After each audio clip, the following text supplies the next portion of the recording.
you appeared on the NXT show at the ECW arena, looking like a TV star per usual.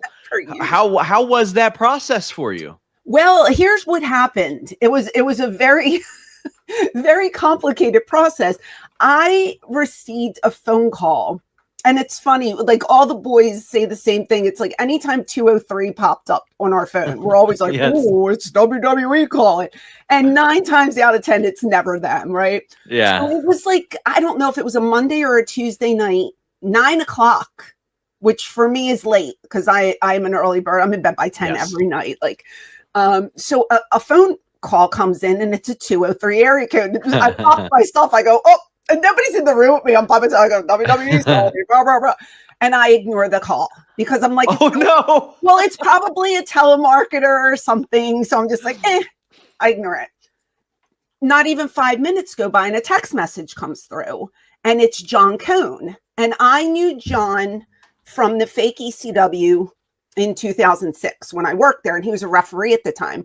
Well, now he's talent relations. So he moved on up that ladder. And I always liked John. He was such a nice man. Got along with him great. Really, really sweet man.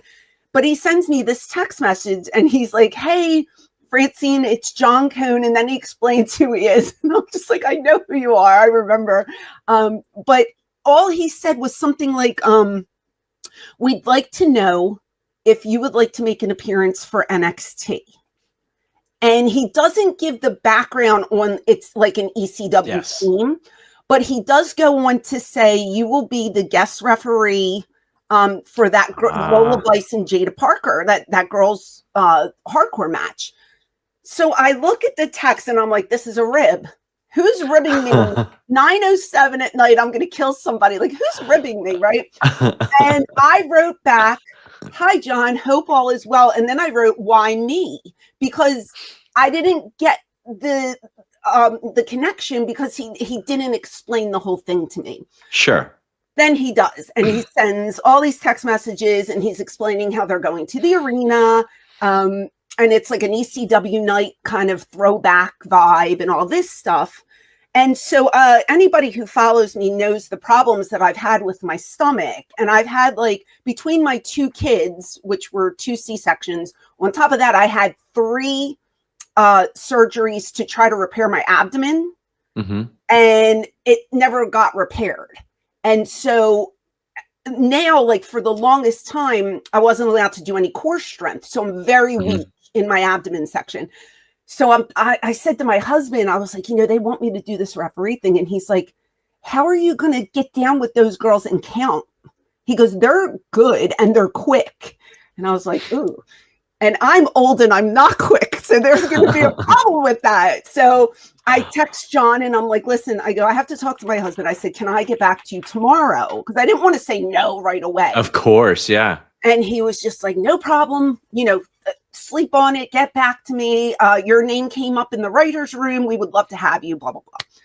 So I wake up the next morning and I'm just like, I don't think I can do this. So I text him back and I was just like, here's the deal. And I just told him what I told you. I said, I don't want to look slow and methodical at this stage on television. Sure. I said, I think that's a bad look for me. I said, I'm going to have to pass, but I appreciate the offer. And he writes back, we want you here. We will figure something in. And I go, okay. And he's like, so consider yourself booked, keep that date open, blah, blah, blah. I go, okay. So 2 weeks go by and it's a night before the arena show. So I call Guido and I'm like, can we meet up? Because I didn't want to go by myself and I'm not the best driver at night. And I was like, can we meet up? He's like, yeah, no problem. So I had my ride set up, but I still didn't know what was going on. So in the meantime, Johnny Russo, who is head writer. Yeah. He texts me before this and he's just like, can't wait to meet you. We're so happy you're coming in. Very nice. And I'm just like, oh, this is great. So excited. But I didn't know what I was doing. I went to two conventions in that 2-week time span. And I had gotten laryngitis and I lost my voice. So I had no voice. So I'm like, okay, whatever I end up doing, hopefully they won't want me to talk. Well, night before, I get a text message from John Cone. did you talk to Johnny? And I said, not yet. And he said, okay, I'm going to have him get in touch with you. I said, okay. And this is through text. So my voice, I'm not talking, I'm just texting. Johnny texted me. He goes, we want you to do the backstage interviewing. And then he gives me like a script for what we're going to do that night.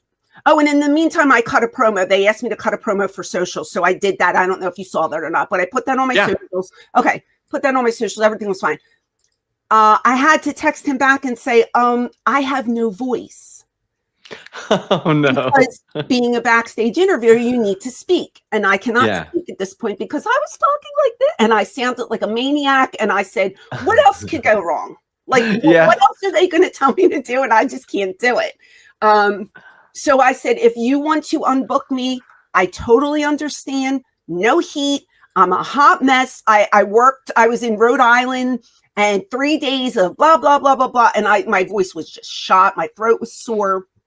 No COVID or anything, but just shot. Yeah. I want you to come. We will figure something out. And I was like, okay. I go there. God bless them. They were wonderful. First person I saw was John Coon.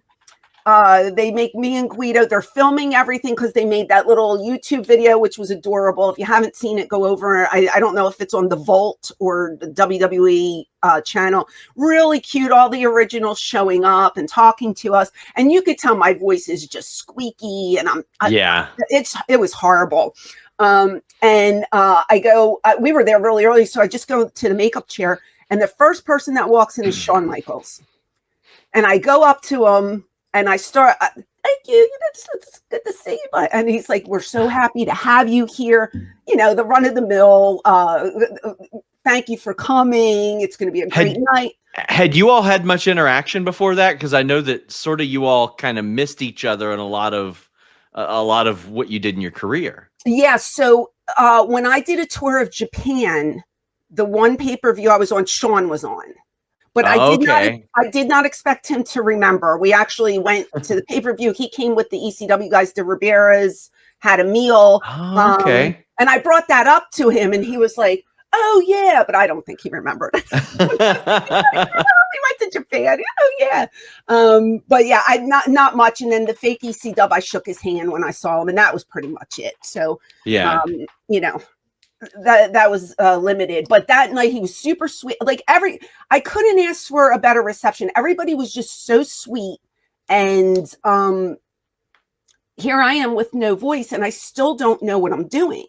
Mm-hmm. And so I said to John Cohn, I said, what do you want me to do? And they said, well, go visit the doctor because you need to visit the doctor. So I'm thinking, okay, so I go to the doctor and he's like, your blood pressure is really high.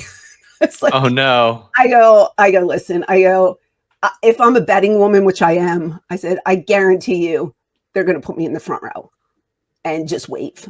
I said, so you might want to just pass me. I said, because I'm not doing anything physical. It's good and fine. And he was like, well, you're going to have to just sit here until it lowers. So I was like, okay. So I kind of hung out for like a half hour. And it came down, I wasn't nervous or anything. I don't know what happened because I'm usually like really good with my blood pressure. But after that, I mingled, I watched the girls in the ring. They were going over everything for the night. I introduced myself to every girl that was there. They were lovely, loved them so much. And then I saw Johnny and finally met him for the first time. And he's just like, we'll just have you stand there. And then Shawn comes walking over and I apologize profusely. He goes, you're just going to stand there and look pretty. And I said, Shawn, are you sure? And he goes, there's always another time. And I said, yeah, okay. And that's basically what happened in a nutshell. So I kind of like hung out in the back all day. I did a 36-hour fast because I said, well, I have to do something. I don't want a full stomach in here. I didn't actually do anything. But I got to watch the show. I got to see old friends. I got to see how it was run. And I got to watch the girls up close and personal, which was so fun. And it was kind of full circle because that's how I started in ECW. I sat in that arena down further in the same area, but down the line a little bit. But it was just like, here I am again. And, I love it. It's a good I love time. it. See, like watching that on TV, obviously we have no idea Yeah. that all that unfolds. Yeah. I said, you know what, honestly, like, am I going to break my leg and then I can't even like stand and wave? Like, what else is going to happen? Yeah. Thank God it didn't. But, you know, I was just happy to be there. I was happy that they thought of me, because usually when WWE does stuff, like Triple Threat isn't really the first thing that comes to mind. Yes. And, you know, we've gotten left out of a lot of things that they've done in the past. So to get that phone call, I was just like, that's very nice. So I was It is.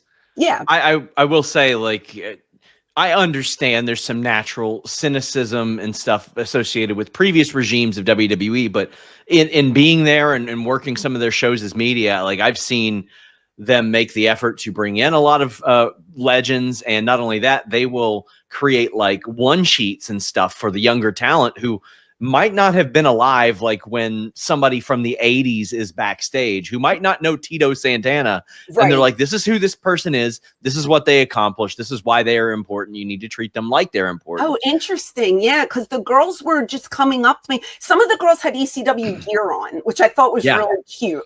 And I would ask them, I was like, are you familiar with ECW? Oh, yes, I am. Yes, I am. Now, you know, they're 20 somethings. They went back and they did their homework, I guess, or they got the sheet that you mentioned, either or, but they couldn't have been nicer.